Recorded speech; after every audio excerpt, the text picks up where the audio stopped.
Deputy Assistant Secretary of State for Israeli-Palestinian Affairs, Andrew Miller has resigned from President Joe Biden administration, becoming almost 10 top U.S. officials to have resigned since the Israeli war in Gaza city of Palestine began. Andrew Miller is reported to be a non-resident scholar at the Carnegie Endowment for International Peace. He previously worked at the National Security Council and the State Department on a variety of Middle East issues. In 2022, Andrew Miller became the Deputy Assistant Secretary of State for Israeli-Palestinian Affairs in the Bureau of Near Eastern Affairs at the U.S. Department of State, spending only 1 year and 7 months in the office. He has served as a senior policy advisor to U.S. Ambassador to the United Nations Linda Thomas-Greenfield, covering the Middle East and North Africa, counterterrorism, political military affairs, and intelligence. Also, between 2017 to 2020, Andrew Miller was the Deputy Director for Policy at the Project on Middle East Democracy, POMED, and a non-resident scholar in the Carnegie Endowment for International Peace's Middle East Program.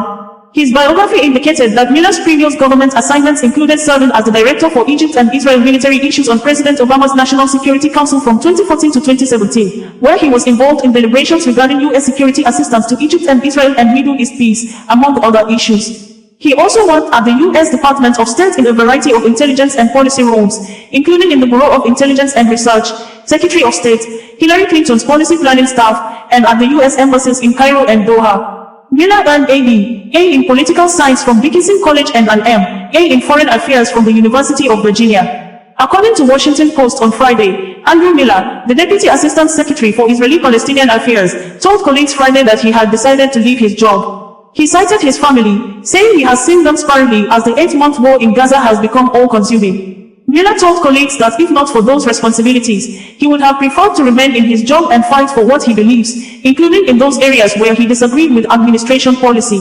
It was added that Miller had been intending to resign for some time due to the U.S. administration's position on the Gaza war. A senior State Department official and skeptic of the Biden administration's, Bear Hogg, approach to the government of Israel resigned this week in a setback for U.S. diplomats pushing for a sharper break with Prime Minister Benjamin Netanyahu and his far-right coalition, said 3 people familiar with the matter, Washington Post added in its report. Alan Shelling, a State Department official working on human rights issues in the Middle East, had earlier in the year resigned in protest of U.S. support for Israel's war in Gaza. Alan worked as a foreign affairs officer in the Bureau of Democracy, Human Rights and Labor. As a representative of a government that is directly enabling what the International Court of Justice has said could plausibly be a genocide in Gaza, such work has become almost impossible. Unable to serve an administration that enables such atrocities, I have decided to resign from my position at the Department of State, Alan Shelling stated. Hala Rarit, the Arabic spokesperson for the U.S. Department of State, had previously tendered her resignation in protest against U.S. policy concerning Gaza. Rarit, of Moroccan descent, dedicated 18 years of service at the U.S. State Department, according to reports. A State Department official, Stacey Gilbert, had in May resigned over a U.S. report that claims Israel hasn't obstructed humanitarian aid to Gaza, adding that the Biden administration has relied on the report to justify continuing to send billions of dollars of weapons to Israel. Stacey Gilbert, formerly of the Bureau of Population, Refugees, and Migration, tendered her resignation towards May ending, citing her disagreement with the report's findings. Gilbert's resignation follows that of Josh Paul, a former director in the U.S. Department of State. There is abundant evidence showing Israel is responsible for blocking aid. To deny this is absurd and shameful. I cannot continue working for a government that denies and enables Israel's deliberate carnage in Gaza, the official, Stacey Gilbert stated. Gilbert said she decided to quit when a report to Congress emerged on whether nations comply with internationally accepted laws of war and whether or not they block humanitarian assistance.